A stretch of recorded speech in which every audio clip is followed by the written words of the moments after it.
बिस्मिल्लाहिर्रहमानिर्रहीम। नाज़रीन, मैं हूं जावेद बलोच और उम्मीद है आप लोग खैरियत से होंगे। आज एक बुरी खबर कि तहरीक इंसाफ के तर्जमान रऊफ़ हसन साहब पे कुछ नामालूम अफराद ने हमला किया।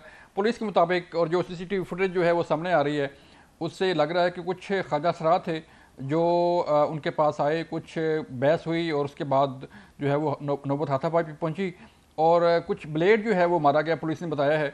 अभी तहकीकात हो रही हैं, ये लोग कौन थे, ख्वाजा असरा कहाँ से आए, कैसे आए और किस तरह हमला हो गया, इस पर बात करने जा रहे हैं।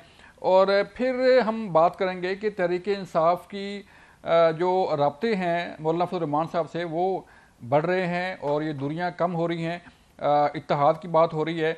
मौलाना फजल रहमान साहब को बार बार जो है वो दावत दी जा रही है सुन्नी इत्तेहाद कौंसिल की तरफ से, तहरीक इंसाफ की तरफ से, कि वो इनके साथ मिलें और हुकूमत के ख़िलाफ़ जो है वो एक भरपूर तहरीक चलाई जाए। इसके साथ साथ हम बात करेंगे कि जो तहरीक इंसाफ की पहले तहरीकें थीं उनका क्या बना और तहरीक इंसाफ जो है पार्लियामान में अपना क्या क्या रोल प्ले आगे करने जा रही है। और फिर IMF के साथ मुज़ाकरात भी हो रहे हैं, IMF के साथ हुकूमत पाकिस्तान की टीम भी बैठी हुई है।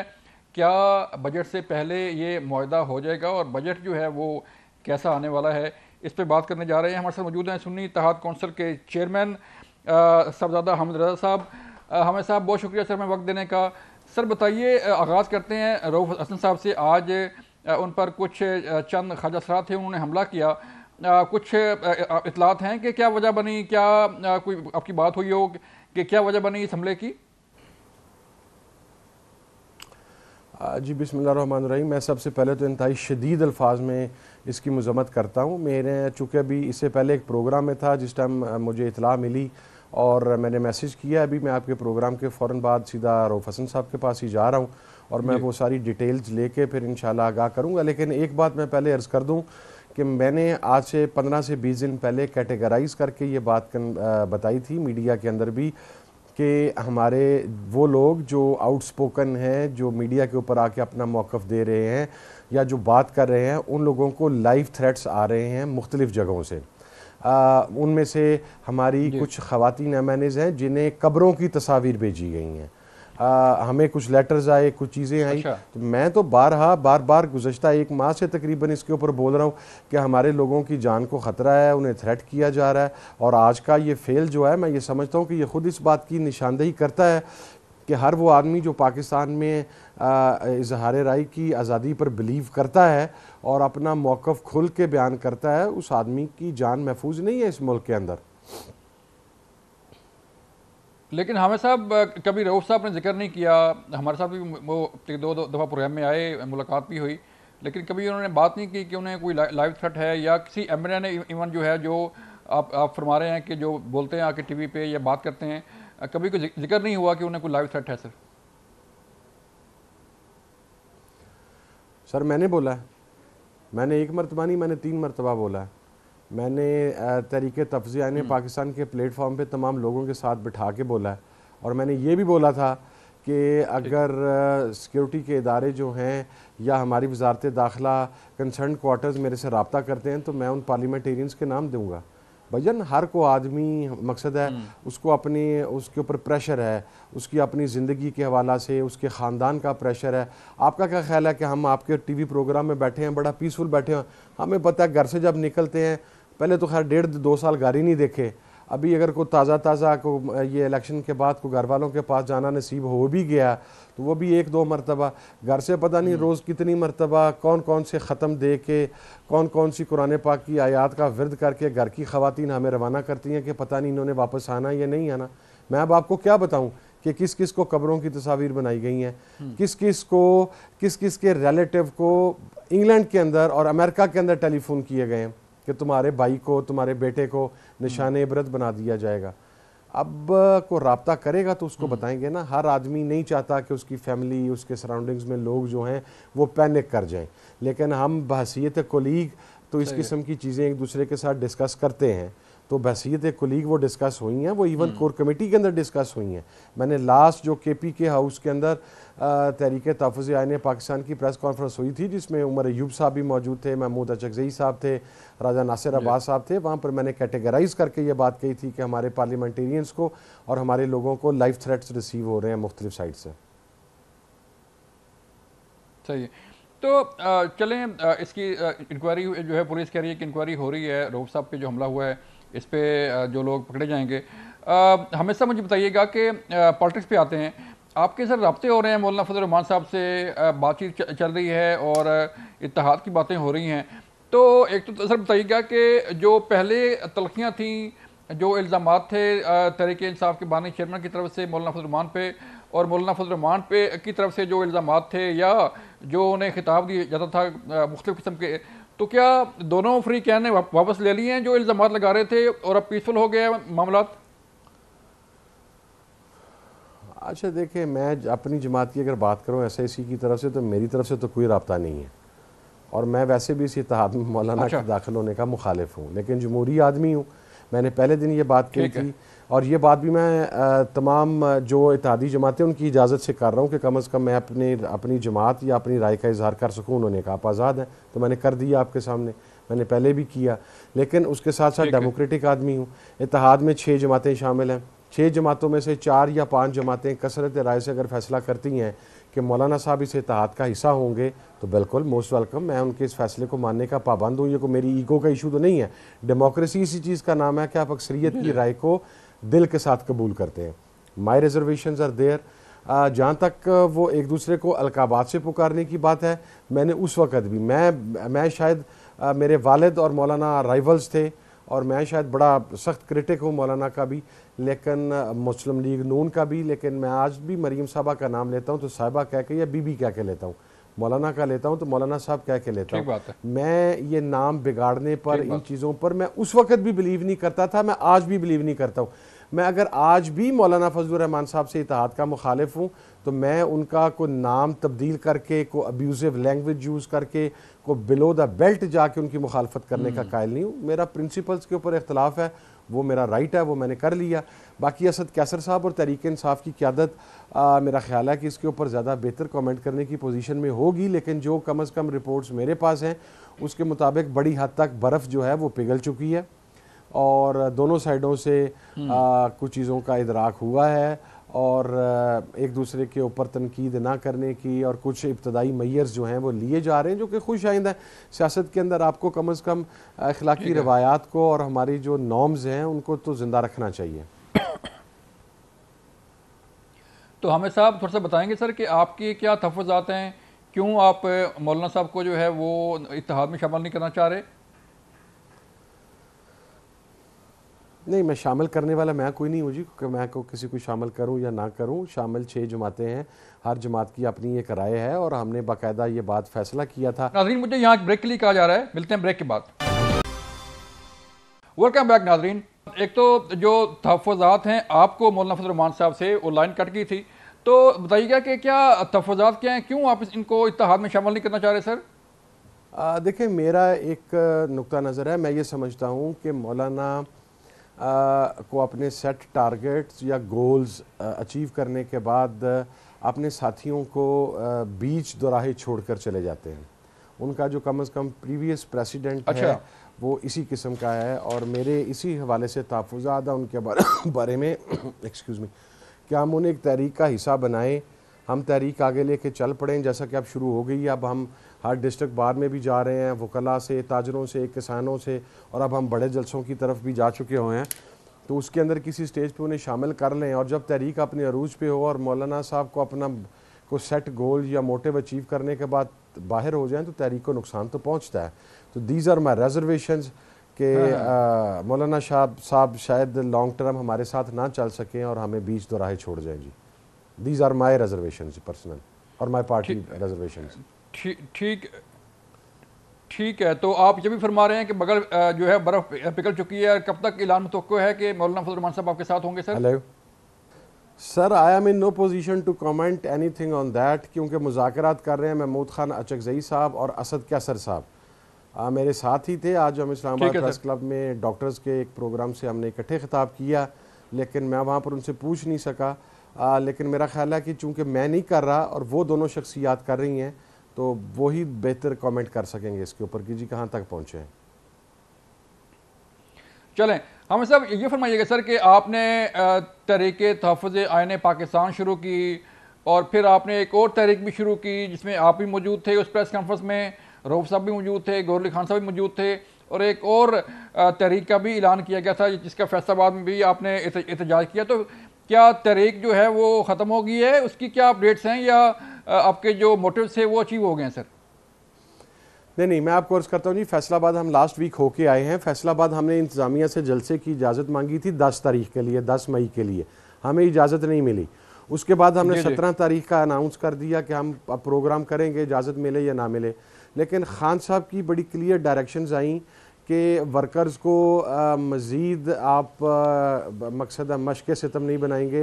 वो पहले ऑलरेडी उनके बहुत वरीड हैं, और चूँकि फैसलाबाद में 8 मई से ही क्रैकडाउन स्टार्ट हो गया था, तो खान साहब ने कैटेगराइज करके ये बात कही कि आप अदालत में जाएंगे और अदालत की इजाज़त के बाद वो जलसा करेंगे, वगरना हम तो 17 को जलसा कर रहे थे, जो भी कोई उसकी कीमत हमें भरनी पड़ती, हमने भर देनी थी। अभी हम अदालत में जा चुके हैं, हाई कोर्ट के अंदर उस जलसे की इजाज़त के हवाले से हम आज जा चुके हैं। आज फर्स्ट हेयरिंग थी, हम एक्सपेक्ट कर रहे हैं कि अगले 2-3 दिन के अंदर हमें इजाज़त मिल जाएगी, इंशाल्लाह फैसलाबाद में जलसा होगा।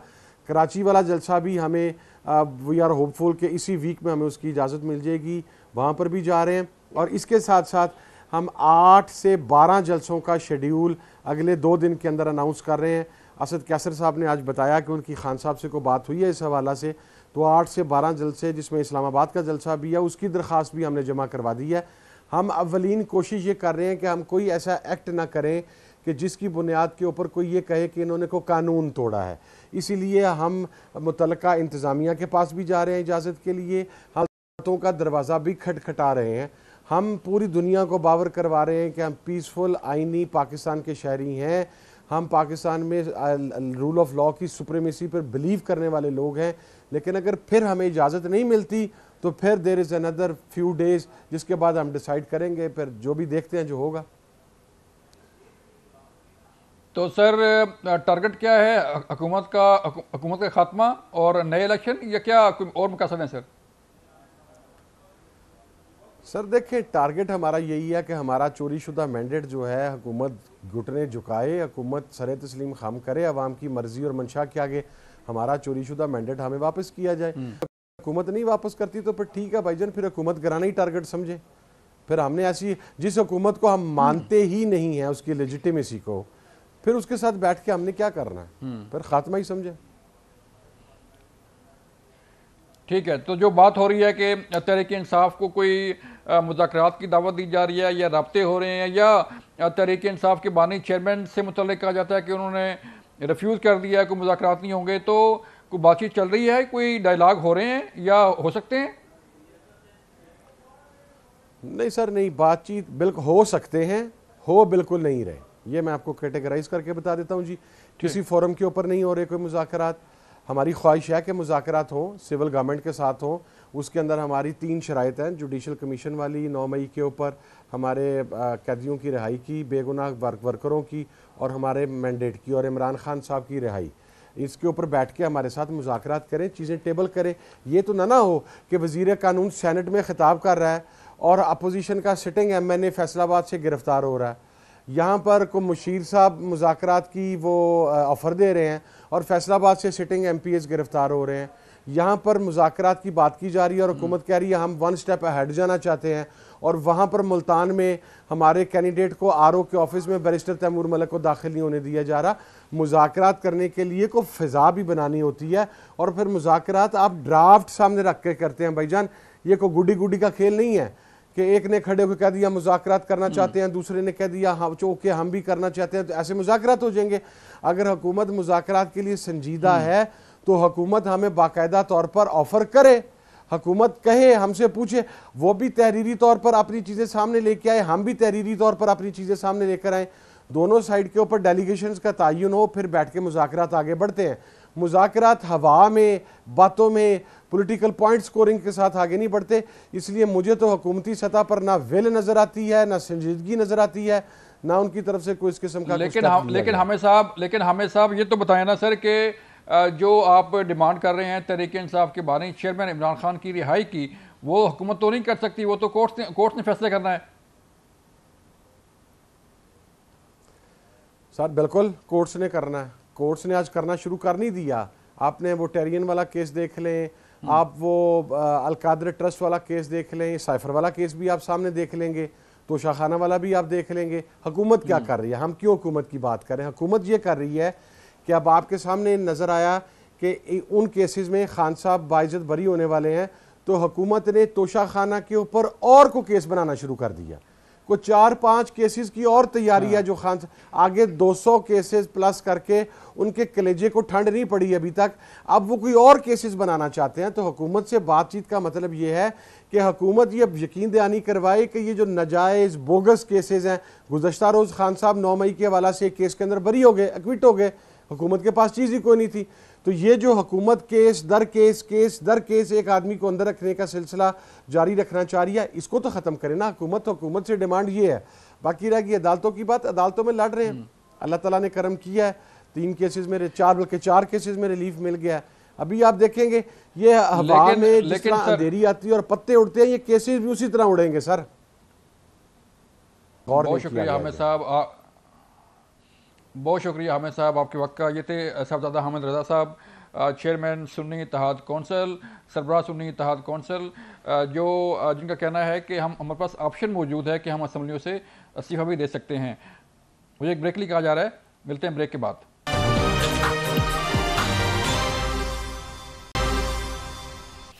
वेलकम बैक नाज़रीन। हम बात कर रहे थे कि तहरीक इंसाफ की सियासत हो, नून लीग की सियासत हो या पीपल्स पार्टी की सियासत हो, लेकिन आपस की जो जंग है या चपकलिश है वो क्या रंग लाएगी और अवाम जो है वो कहाँ पे जाएगी।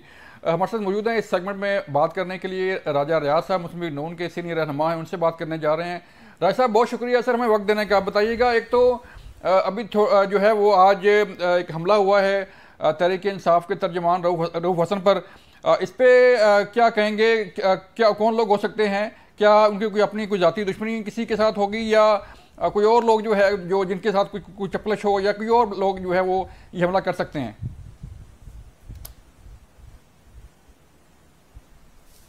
जी देखें, ये कहना कबल वक्त होगा कि किसने हमला किया है, क्यों किया है, उसकी क्या वजूहत हैं। वैसे ये पीटीआई आपको पता है कि इनकी ज़बानें बहुत लंबी हैं और इन्हें ये समझ नहीं होता कि क्या बोलना है और क्या नहीं बोलना।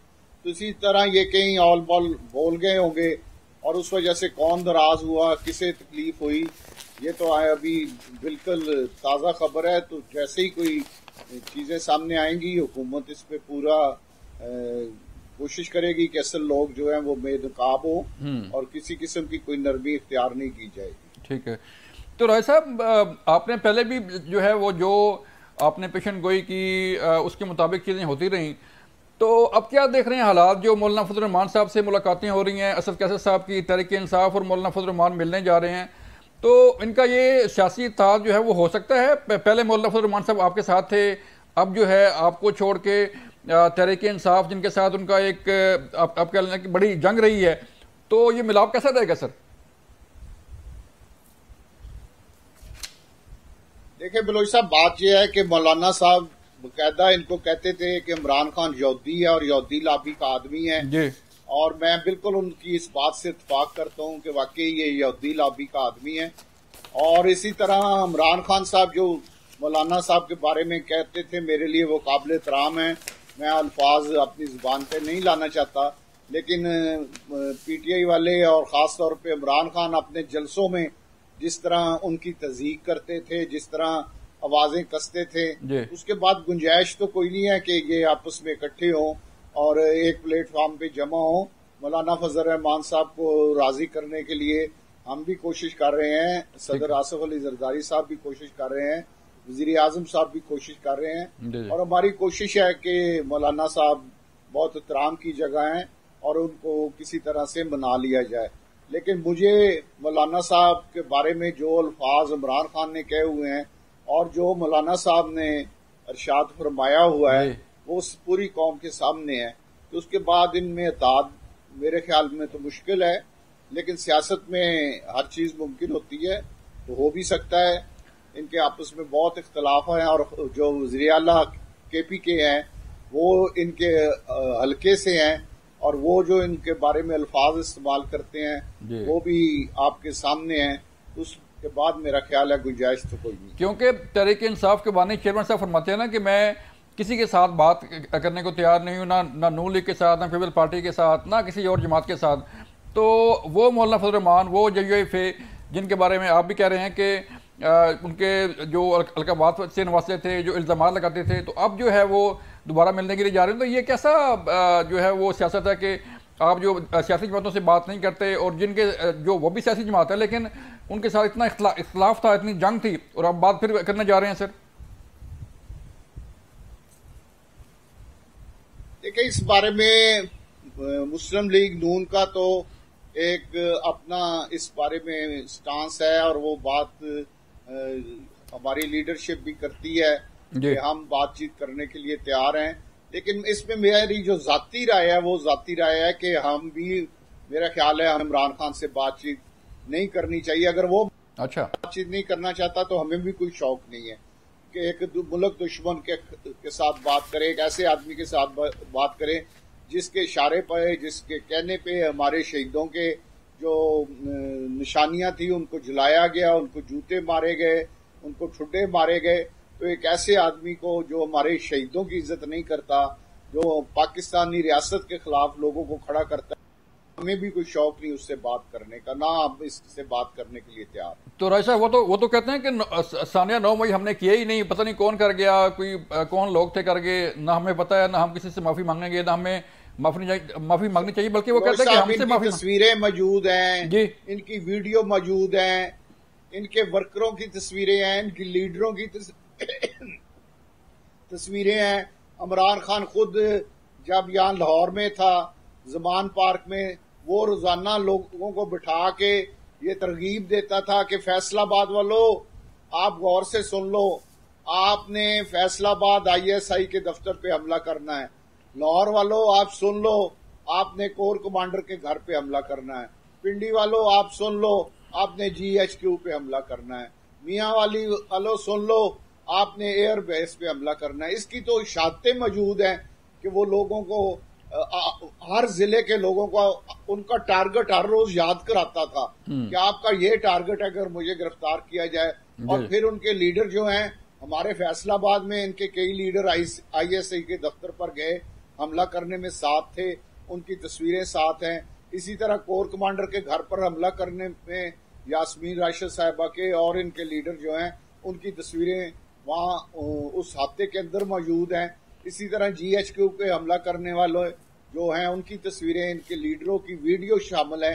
तो वो सारी चीजें शायद हैं। अब ये झूठे तो खानदानी झूठ, इनको झूठ में PhD मिलनी चाहिए, और एक ट्विटर चलाने में इनसे बड़ा अफराडिया और जेल साज कोई नहीं। जैली तस्वीरें लगाना, जैली ट्विटर पे खबर चलाना, ये इनको पैदा हुए तो घुट्टी में मिली थी राय साहब, और उसके ये मास्टर हैं। झूठ इनका हर चीज झूठ पे इनकी है। झूठ बोलना है, किसी जगह सच नहीं बोलना। जी ठीक है राय साहब, फॉर्म 45 की बात की जाती है, तहरीक इंसाफ फॉर्म 47 की बात करते हैं, और कोई एहतजाज भी शुरू हुआ था। कभी जो है वो तहफ़्फ़ुज़ आइन तहरीक शुरू होती है, और कभी जो है वो फॉर्म 45 के इलेक्शन पे जो है वो धांधली पे एहतजाज होता है। लेकिन वो एहतजाज हमें कहीं नज़र नहीं आ रहा राय साहब, कहीं आपको नज़र आ रहा है कोई? हमें तो जो है वो मुल्क भर में कोई एहतजाज नज़र नहीं आ रहा। नहीं जी, कोई एहतजाज नहीं है। इसमें भी ये KPK के किसी रिजल्ट को 45-47 नहीं कहते। सिर्फ पंजाब के अंदर ये, क्योंकि यहाँ से ये आ रहे हैं। हम खुद फैसलाबाद में मुस्लिम लीग नून हारी है, हमने तो कभी नहीं कहा कि हमारे साथ ज्यादती हुई है, धांधली हुई है। हमने तो रिजल्ट को पहले दिन तस्लीम किया था। राना सनाउल्लाह साहब आ रहे हैं, उन्होंने रिजल्ट को तस्लीम किया। ख्वाजा साद रफीक आ रहे हैं, उन्होंने रिजल्ट को तस्लीम किया, बल्कि इनको मुबारकबाद दी कि आप कुछ। लेकिन ये किसी चीज से खुश नहीं हो सकते जब तक पाकिस्तान टूटे ना, पाकिस्तान की रियासत खत्म ना हो दुनिया के नक्शे पर। उस वक्त तक इन्होंने जद्दोजहद जारी रखनी है। इन्होंने अपने काले करतूत और इनके जो काले इरादे हैं उसके लिए इन्होंने जद्दोजहद जारी रखनी है। लेकिन इंशाअल्लाह ताला पाकिस्तान दुनिया के नक्शे पे मौजूद रहेगा। इनकी ये साजिश जो है नाकाम होगी। पाकिस्तान इंशाअल्लाह राय साहब एक और चीज बताइएगा सर, ये जो सर के पैनिक सर ये जो अदालती जंग जारी है जो है वो सुप्रीम कोर्ट के अंदर भी और हाई कोर्ट के अंदर जो रिमार्क्स आ रहे हैं, जो केसेस चल रहे हैं, एक तरफ तो फैसल वाडा और मुस्तफ़ा कमाल को कंटेम्प्ट ऑफ कोर्ट के नोटिस जो है वो जारी हुए हैं सर, और दूसरी तरफ फैसल वाडा कहते हैं कि मैंने कहा कायम हूँ। और फिर आज जो है वो तहरीक इंसाफ के जो रहनुमा है, स्पोक्स पर्सन है रऊफ हसन साहब, उनके खिलाफ भी कंटेम्प्ट ऑफ कोर्ट की जो नवासे हैं, जो बात करते हैं तौहीन अदालत के मुर्तकिब होते हैं, बार बार होते हैं, लेकिन कोई कार्रवाई नहीं की जा रही उन पे। जी इस वक्त बड़ा नरम गोशा है अदालतों का पीटीआई के लिए, जो कि बदकिस्मती है। सब लोगों के लिए अदालतों को एक जैसा इंसाफ मुहैया करना चाहिए। ये हमारी बदकिस्मती है कि इस वक्त अदालतें पीटीआई के लिए बहुत सॉफ्ट कार्नर रखती हैं और वो जो भी करें उनके खिलाफ कोई एक्शन नहीं होता, और उन्होंने जो जुर्म किए हुए हैं उनको सजाएं नहीं हो रही। जिनके गवाह मौजूद है, शहादतें मौजूद हैं, तस्वीरें मौजूद हैं, वीडियो मौजूद है, लेकिन उन लोगों को भी सजा नहीं दी जा रही। तो ये जो हमारे इंतहाई काबिल अफसोस है अदलिया का ये रवैया जो है पीटीआई के लिए सॉफ्ट कार्नर मैं समझता हूँ, और अदलिया से इल्तिजा भी करता हूँ कि खुदा के लिए आपका मनसब जो है उसका तकाजा ये है कि सबको एक तरह का इंसाफ दें, सबको एक नजर से देखें, किसी को अपना प्यारा ना बनाएं और किसी के खिलाफ सबूत के बगैर एक्शन ना लें। जी राय साहब जो है वो नून लीग के प्रेसिडेंट जो है वो नए बनने जा रहे हैं, मुस्लिम लीग नून के कायद नवाज शरीफ साहब जो है वो अपनी पार्टी की क़यादत संभालने जा रहे हैं, तो कोई फर्क पड़ेगा या शहबाज शरीफ साहब नाकाम हो गए थे, फिर जरूरत पड़ी कि नवाज शरीफ साहब खुद मैदान में आए, और जो बयानियां लेके चल रहे थे वोट को इज्जत दो का, और जो मंशूर पेश किया गया था, आप समझते हैं कि उस पर अमल दरामद शुरू हो गया कि वोट को इज्जत दो का नारा जो है उस पर जो पूरा हो गया? वो देखिए जी, नवाज शरीफ साहब ने ये पार्टी बनाई है, उनकी मेहनत से, उनके खून से आज ये दरख्त बन चुका है, तना और दरख्त है। और नवाज शरीफ साहब जब मुल्क के अंदर नहीं थे, उनके खिलाफ झूठे बेबुनियाद, आज हर आदमी कह रहा है, अदालतें कह रही हैं कि मुकदमे झूठे थे, बेबुनियाद थे, और सिर्फ नवाज शरीफ के खिलाफ एक साजिश थी। तो उस वक्त एक मजबूरी के तहत पार्टी को पार रखने के लिए, पार्टी को इलेक्शन लड़ने के लिए मियां शहबाज शरीफ साहब को ये जिम्मेदारी दी गई थी, उनके पास वो अमानत थी। और मियां शहबाज शरीफ साहब का बड़ापन है कि उन्होंने बड़े हौसले के साथ अपनी वो अमानत वापस की है, और मियां नवाज शरीफ इंशाल्लाह 28 तारीख को मुस्लिम लीग नून के सदर मुंतखब होंगे, और मियां शहबाज शरीफ साहब अपनी वज़ीर आज़म की मसरूफियात की वजह से वो वक्त पार्टी को दे नहीं पा रहे थे जो देना चाहिए, इसलिए आप मियां नवाज शरीफ साहब पार्टी को देंगे। राय साहब जो नाराज रहनुमा है सर, जो है वो जो इलेक्शन हारे आपके नून लीग के, कोई ग्रुप बंदी तो नहीं हो रही कि मुख्तलिफ किस्म की आवाज़ें आती हैं, कभी शेखुपुरा से, कभी फैसलाबाद से, कभी लाहौर से, और कभी किसी जगह से, कभी गुजरांवाला से, लेकिन आपकी तरफ से कोई ऐसी बात कभी सामने नहीं आई कि कोई शायद कोई खिलाफ हो, कुछ ऐसी चल रही है कोई चीज़?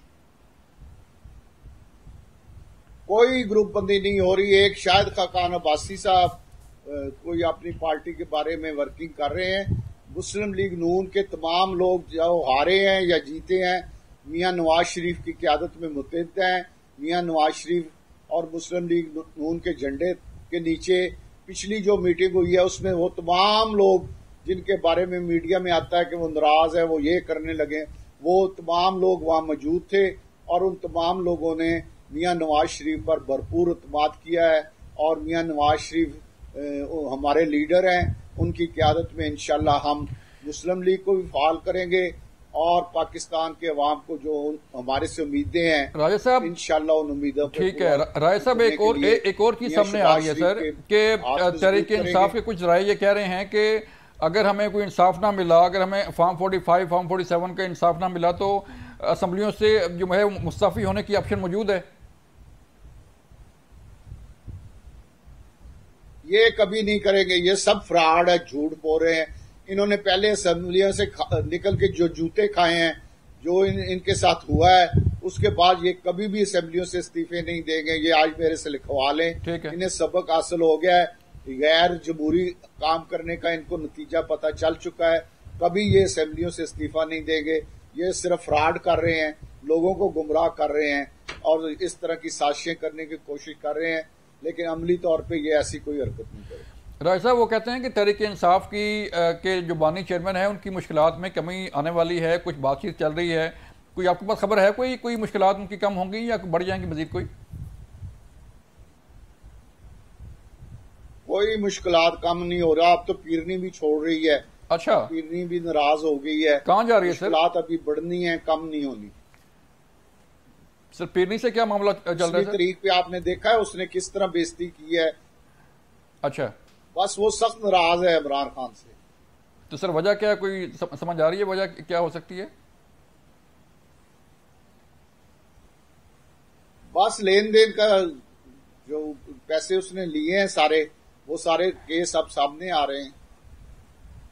तो राय साहब, इसका मतलब ये है कि कोई मुज़ाकरात ना हुकूमत कर रही है ना कोई और कर रहा है। ये सिर्फ जो है वो बयानात की हद तक है कि तहरीक इंसाफ के चेयरमैन से, बानी चेयरमैन से मुज़ाकरात की कोशिश की जा रही है। कोई मुज़ाकरात नहीं हो रहे। मैं सख्ती से तरदीद करता हूँ, किसी जगह भी से, ना स्टैब्लिशमेंट से, ना मुस्लिम लीग नून से, ना पीपल्स पार्टी से, ना हमें इसके साथ मुज़ाकरात की जरूरत है। तो राय साहब, फिर जो वादे थे आपके मंशूर था, अब जो है वो ये वादे पूरे करने का वक्त आ गया। सर आप भी अपने हल्के में मौजूद हैं, फैसलाबाद मौजूद हैं, तो आवाम आपसे नहीं सर पूछती कि हमने रोटी सस्ती कर दी है, जी खाने की चीजें सस्ती हो गई हैं, सब्जियां सस्ती हो गई हैं, दालें सस्ती हो गई हैं, घी सस्ता हो गया है, बिजली हम सस्ती करने जा रहे हैं लोगों के लिए। इसी तरह हमने काफी सारे जो वादे किए हुए हैं उसकी तरफ हम तेजी से रवान दवा हैं और इंशाअल्लाह ताला हमने पाकिस्तान को IMF से भी निजात दिलानी है। और जब 5 साल पूरे होंगे तो इंशाअल्लाह ताला अपने तमाम वादे कौम के साथ जो किए हैं वो पूरे होंगे और वादे पूरे। बहुत शुक्रिया। इंशाअल्लाह 5 साल जी के बाद ठीक है राय साहब, बहुत शुक्रिया आपके वक्त का। नाज़रीन, ये था आज का प्रोग्राम। हमने बात की राजा रियाज साहब से और सुन्नी इत्तेहाद कौंसिल के जो है वो चेयरमैन से भी बात की, और मौक़िफ़ उनका यही है, सियासत उनकी यही है कि जो है वो हर पार्टी अपनी अपनी सियासत, अपनी अपनी जो है वो नुक्ता नज़र पेश कर रही है, लेकिन पार्लियामान के अंदर क्या हो रहा है, अवाम के पास क्या हो रहा है, मुल्क में क्या हो रहा है, अल्लाह करे कि ये मुल्क ठीक हो जाए, सियासत ठीक हो जाए। अपना ख्याल रखिएगा। अल्लाह हाफ़िज़।